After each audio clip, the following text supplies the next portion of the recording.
से निकलेंगे, हम उनको कुछ इस चीज की बताने की कोशिश कर रहा हूं बोनस से निकले।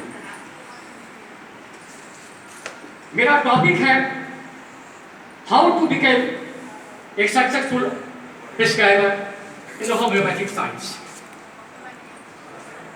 पहला पॉइंट जो मैं बोलने जा रहा हूं वो है perception without conception is blind. Perception कहते हैं ज्ञान और बोध को, और कंसेप्शन कहते हैं मन के अंदर जो धारण किया जाता है उसको कंसेप्शन कहते हैं। तो perception without conception is blind and conception without perception is empty.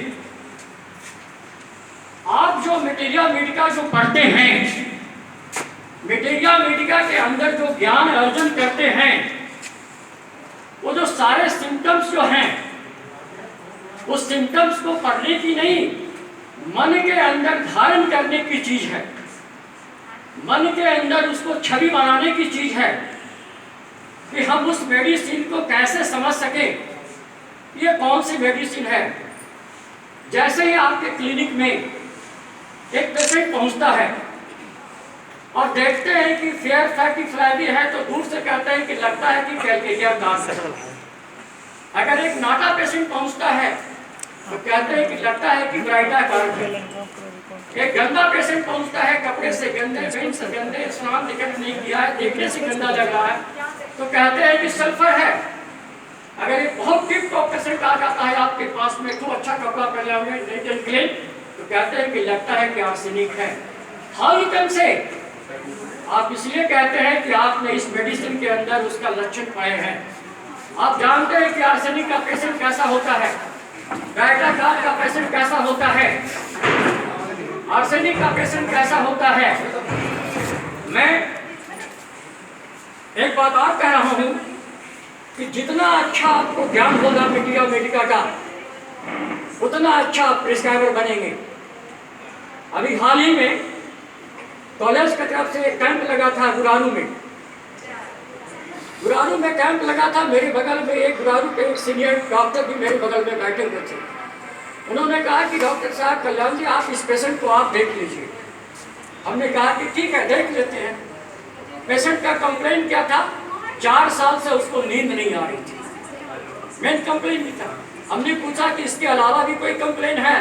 बोला नहीं, कुछ नहीं है। मैंने उससे पूछते पूछते पूछते बहुत सारी बातों को पूछने के बाद जिस मेडिसिन की तरफ मेरा डिस्कस जा रहा था, ठीक है, हमने पूछा कि अच्छा कभी आग से जले हैं? उसने कहा नहीं। फिर हमने पूछा कि आपको कभी चोट लगा है? उसने कहा नहीं। तो मेरे बगल में एक डॉक्टर बैठा हुआ था जो उसने कहा कि क्या जी आपको चोट नहीं लगा है, आप झूठ क्यों बोल रहे हैं? बोला क्या, ये आपका हाथ क्यों कटा हुआ है? उसका एक हाथ, आधा हाथ कटा हुआ था। मेरा प्रिस्क्रिप्शन चला गया कॉस्टिकम की तरफ, क्योंकि कॉस्टिकम का पूरा सीन बन रहा था और पेशेंट जो कह रहा था नहीं, तो हमको कंफ्यूज कर दिया उसने।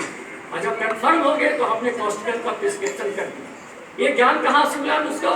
कॉस्टिकम का पूर्ण अध्ययन करने के बाद। एक दूसरी कहानी बताता हूँ। 12 चट्टी का एक पेशेंट मेरे पास आया, लेडीज थी, रूमेटिक कंप्लेंट से सफर कर रही थी। वो सारे चीज पूछते पूछते पूछते हमने सारे जिस मेडिसिन की तरफ हम जा रहे थे, क्योंकि एक ग्राफ बनता है मेडिसिन का, हमारा पूरा सीन बनता है हमारे दिमाग के अंदर में। और जब हम उसको देखे, हमने पूछा कि बताओ किसी तरह का कोई सपना भी देखती हो? उसने कहा सपना तो देखते हैं। क्यों डिस्टर्ब कर रहे हो? सुनो, क्यों गप कर रहे हैं? कोई इस तरह का सपना देखते हैं? उसने कहा कि सपना तो देखते हैं। 2 मिनट के लिए रुक गई उसने। हमने कहा कि अच्छा बताइए, हम किस मेडिसिन को देना चाहते हैं? उसको डायरेक्ट हमने पूछ लिया कि बताइए आप एक सपना देखते हैं कि लगता है आकाश में उड़ रहे, उड़ते उड़ते ऊपर से गिर गए। उस लेडी ने कहा कि अगर सपना हम देखेंगे तो आप कैसे बताइएगा? हाँ सही बात है, वो सपना देखेगी तो हम क्यों बताएंगे, मगर हमारा बताने का मतलब ये नहीं कि उसके सपने को बता रहे थे। जिस मेडिसिन को हम प्रिस्क्रिप्शन करने जा रहे हैं उस मेडिसिन के अंदर ये सपना होना चाहिए। और उसने कहा कि हाँ हम ऐसा सपना देखते हैं, और मेरा भुजा की तरफ प्रिस्क्रिप्शन चला गया। तीसरी कहानी बताता हूँ। इसी कॉलेज का एक टीचर काफी दिनों से खांसी से परेशान था, बहुत दिनों से परेशान था। सारे टीचर यहाँ बैठे हुए थे। उन्होंने कहा कि कल्याण जी इसको कुछ मेडिसिन दीजिए। हमने कहा कि ठीक है, वेट करिए, थोड़ा सोचते हैं कभी में। सभी लोग बैठे हुए थे। आधा घंटा के बाद हमने खुद कहा कि बताइए कौन सा मेडिसिन दीजिएगा, और भी टीचरों से। बोला क्या मेडिसिन देंगे? हमने जो मेडिसिन प्रिस्क्रिप्शन कर दिया, ऑब्जर्वेशन कर रहे थे आधे घंटे के अंदर में, वो पेशेंट क्या कर रहा था? नहीं खांसी थी उसकी, सिंगल पैराक्सिन के अंदर में, और सिंगल पैराक्सिन के अंदर में उसको प्रिस्क्रिप्शन किया गया कैलकेरिया कार्ब, और 2 दिन के बाद रिपोर्ट मिला कि वो बहुत अच्छा है। This is the science, this is the material medical. अगर कोई पेशेंट आपके पास आता है और भुजा का पेशेंट 100% कंफर्म निकलता है, अगर वो पेशेंट को कोराइजा से सफर कर रहा हो, चाहे वो क्रोनिक कोराइजा हो, अगर वो कहता है कि मेरा जो नाक का फ्लो होता है दाहिने तरफ से होता है, कभी नहीं मानिएगा पेशेंट गलत बोल रहा है। अगर भुजा का पेशेंट होगा तो जब भी उसका फ्लो होगा तो बाई तरफ से होगा। ये कॉन्फिडेंस कहाँ से आया? मटेरियल मेडिका से। तो जितना आप मटेरियल मेडिका की तरफ लगाव रखेंगे, जितना आपको मटेरियल मेडिका को अपने मन के अंदर धारण करेंगे, अपने दिमाग में उसका छवि बनाएंगे, उतना ही आप अच्छा प्रिस्क्राइबर बन सकते हैं। दूसरा पॉइंट आपको हम जो बताने जा रहा हूं कि practical experience is more valuable then the theoretical part. आज क्या है, हम थ्योरी की तरफ बहुत ज्यादा ध्यान दे रहे हैं क्योंकि हमको पास करना है, और पास करने के लिए हम थ्योरी के मेन क्वेश्चन को पढ़ रहे हैं, मगर साइंस को जानने की कोशिश नहीं कर रहे हैं। 2 चीज होती है, लर्निंग और लाइसेंस। हम तो लाइसेंस तो हमको मिल गया कि हम BHMS हो गए, लाइसेंस हमको मिल गया कि हम MD हो गए, मैंने हमने लर्निंग नहीं सीखा। अगर लाइफ में लर्निंग नहीं सीखा तो कुछ नहीं सीखा, क्योंकि लर्निंग होना बहुत जरूरी है। थ्योरी के साथ साथ आपको प्रैक्टिकल होना बहुत जरूरी है। एक एग्जाम्पल मैं देता हूँ यहाँ पर कि अगर आपसे पूछा कि मैंगो का टेस्ट कैसा होता है, आप कहिएगा मीठा होता है। हम पूछेंगे कि हनी का टेस्ट कैसा होता है, आप कहिएगा मीठा होता है। अगर हम पूछेंगे शुगर का टेस्ट कैसा होता है, तो आप कहिएगा मीठा होता है। Can you right this sweet in the language? No anyone can write the sweetness of the mango, sweetness of the honey and sweetness of sweet in the language. कोई नहीं लिख सकता लैंग्वेज के अंदर इसको।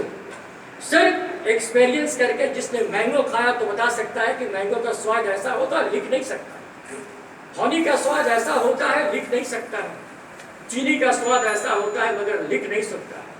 तो हमारे साइंस में, जो मेडिकल साइंस के अंदर जितना जो वैल्यू है, थ्योरी का नहीं बल्कि प्रैक्टिकल का वैल्यू है। प्रैक्टिकल की तरफ ज़्यादा ध्यान दीजिए। प्रैक्टिस करने के लिए जो भी आप पढ़ते हैं, जो भी मटेरियल मेडिका के अंदर पढ़ते हैं, उसको अप्लाई करके देखिए कि हैनिमैन ने जो प्रूविंग करने के वक्त में दिया वो सही है कि गलत है। और डेली हम लोग प्रूव कर रहे हैं, ऐसा नहीं कि हम लोग प्रूव नहीं कर रहे हैं, और पाते हैं कि हैनिमैन ने जो भी दिया वो सत्य दिया।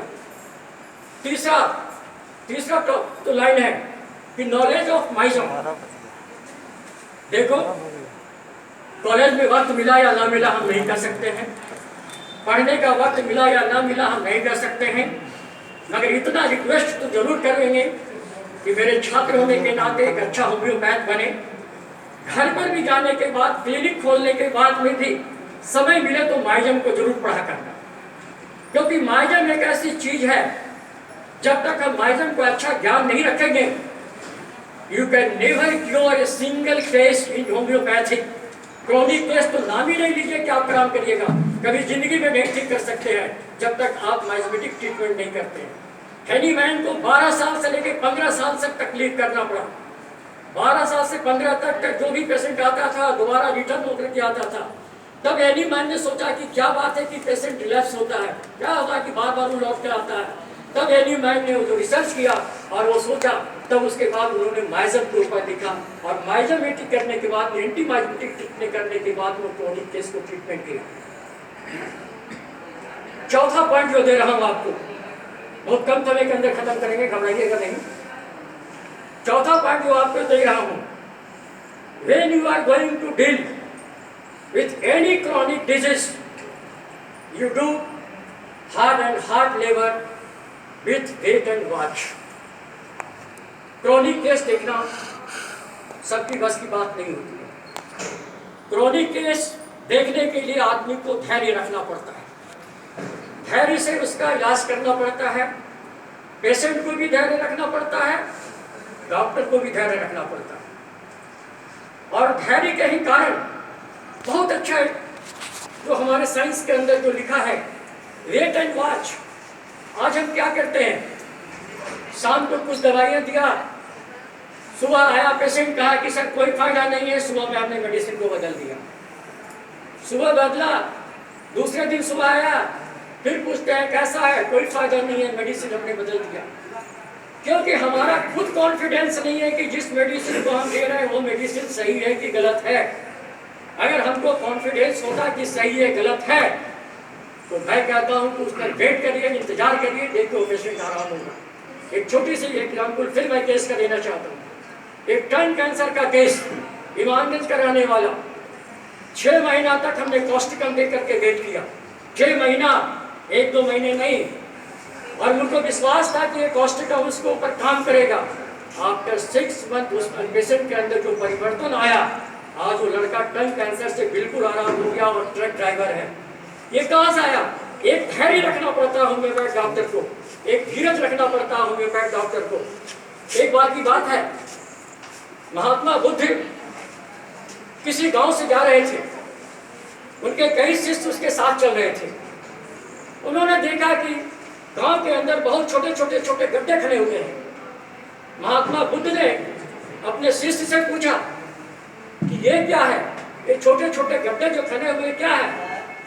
शिष्य ने कहा, इस गांव के अंदर पानी की बहुत किल्लत है, लोग पानी की तलाश में छोटे छोटे गड्ढे कर रहे हैं।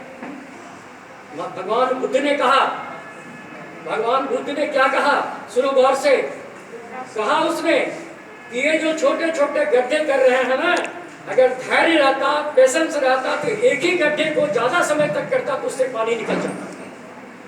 ये धैर्य खो दिया। धैर्य खोने के कारण हम इधर उधर गड्ढे करते जा रहे हैं। धैर्य खोने के कारण हम अपने मेडिसिन को हमेशा चेंज करते जा रहे हैं। हमारा कॉन्फिडेंस मेडिसिन की तरफ नहीं आ रहा है। नतीजा क्या होता है कि हम अपने मेडिसिन को बदलते जाते हैं और पेशेंट आराम नहीं हो पाता है। 5वां पॉइंट जो देना जा रहा हूं कि लोग कहते हैं कि होम्योपैथिक में पैसा नहीं मिलता है। कौन आदमी 50 रुपया देगा, कौन आदमी 100 रुपया देगा, कौन आदमी 200 रुपया देगा। नहीं, ऐसी बात नहीं है। अपने मनोबल का उस लायक बनाइए। अगर मान लिया कि गया का पॉपुलेशन 1000 है सपोज, और यहाँ पर 50 डॉक्टर होम्योपैथ डॉक्टर है, सभी ने एक नियम बना दिया है कि हमको इतना से कम पैसा नहीं लेना है, और अगर पेशेंट को होम्योपैथ में दिखाना है तो कहीं ना कहीं तो वो होम्योपैथ के पास जाएगा, चाहे जिस किसी के पास जाए। तो ये आपका जो बनाना है फिगर, ये आपका जो महत्व बनाना है, ये आपके हाथ में निर्भर करता है। तो कहता है you can charge high and high fee but don't do cheap and the haste work with the patient. आप देखिए मेहनत से, हर पेशेंट को मेहनत से देखिए, हर पेशेंट पर मेहनत करिए, और वो पेशेंट मेहनताना देने के लिए तैयार है। ऐसा लोग कहते हैं कि गलत है कि होम्योपैथ को पैसा नहीं देता है। होम्योपैथ को भी अच्छा पेमेंट करने के लिए लोग तैयार हैं। नेक्स्ट पॉइंट बहुत जल्दी आ रहा है। ये जो किसी भी प्रोफेशन जो होती है उसका 2 निष्कर्ष निकलता है। कोई भी प्रोफेशन हम कर रहे हैं, एक होता है प्रॉफिट और दूसरा होता है प्लेजर। कोई भी प्रोफेशन करने के लिए हम चाहे वो प्लेजर के लिए कर रहे हैं, खुशी के लिए कर रहे हैं, और चाहे वो प्रॉफिट के लिए कर रहे हैं। अगर हम होम्योपैथिक में अगर प्रैक्टिस करते हैं विदाउट प्रिंसिपल, जहाँ पर हम पेटेंट मेडिसिन भी दे रहे हैं, कॉम्बिनेशन भी दे रहे हैं, टॉनिक भी दे रहे हैं, ये विदाउट प्रिंसिपल की बात होगी। जहाँ हम विथ प्रिंसिपल कर रहे हैं वहाँ पर क्या कर रहे हैं हम, law of simpler, law of simplex, law of symbolic से बना सकते हैं। मगर जहाँ पर विदाउट प्रिंसिपल कर रहे हैं वहाँ पर हमको प्रॉफिट मिल रहा है, नो डाउट, हम अधिक पैसा कमा रहे हैं, नो डाउट, मगर उस प्रॉफिट के साथ उसको प्लीजर नहीं मिलेगा कभी। मगर अगर हम साइंस के अपने प्रिंसिपल के आधार पर कर रहे हैं तो हम प्लीजर के साथ तो कर रहे हैं, हमको प्लीजर तो मिल ही रहा है, साथ ही साथ हमको प्रॉफिट भी मिल रहा है। तो अगर आप अपने प्रिंसिपल के आधार पर करिएगा तो आपके हाथ में दोनों चीज़ है, प्लीजर भी मिलेगा, खुशी भी मिलेगा और पैसा भी मिलेगा। अगर आप गलत करते हैं तो सिर्फ आपको पैसा मिलेगा, प्लीजर कभी नहीं मिलेगा। लास्ट में मैं ये कहना चाह रहा हूँ कि आज हम अपने होम्योपैथी के प्रति रुचि को धीरे धीरे खत्म करते जा रहे हैं। विश्वास डगमगा रही है, लोग पढ़ के भी रास्ते को बदलते जा रहे हैं। मानिए, होम्योपैथी बहुत अच्छी साइंस है, बहुत अच्छी साइंस है। मैंने अपने जीवन के 45 वर्ष के एक्सपीरियंस में जो बोल रहा हूँ उसको सही बोल रहा हूँ कि बहुत ही अच्छी साइंस है। अगर आप लगन से मेहनत करिए, धैर्य से इलाज करिए, निश्चित आपको सफलता मिलेगी। रास्ते बदलने की कोई जरूरत नहीं है। किसी शायर ने बहुत ही अच्छा लिखा है, सोच को बदलो तो सितारे बदल जाती है, सोच को बदलो तो सितारे बदल जाती है, कश्तियां को बदलो, सोच को बदलो तो सितारे बदल जाती हैं, कश्तियां बदलने की कोई जरूरत नहीं। हम जो साइंस को छोड़ देते हैं कि होम्योपैथिक से क्या होगा, होम्योपैथिक में हमको क्या मिलेगा, ये सोच जो हमारी आ रही है, यही सोच हमारी गलत होते रही है। तो नजर को बदलो तो नज़ारे बदल जाती है। स्टार्टिंग पॉइंट बता रहा हूँ मैं कि नजर को बदलो तो नज़ारे बदल जाते हैं, सोच को बदलो तो सितारे बदल जाते हैं, कश्तियाँ बदलने की कोई ज़रूरत नहीं, आपको पैथी बदलने की कोई ज़रूरत नहीं है। दिशा को बदलो तो किनारे खुद ब खुद बदल जाते हैं। बिल्कुल। इसी के साथ मैं अपने जो आउटगोइंग स्टूडेंट हैं, जो होम्योपैथी के प्रति श्रद्धा रखते हैं, मेरा आशीर्वाद है उनके साथ में एक सफल चिकित्सक बने।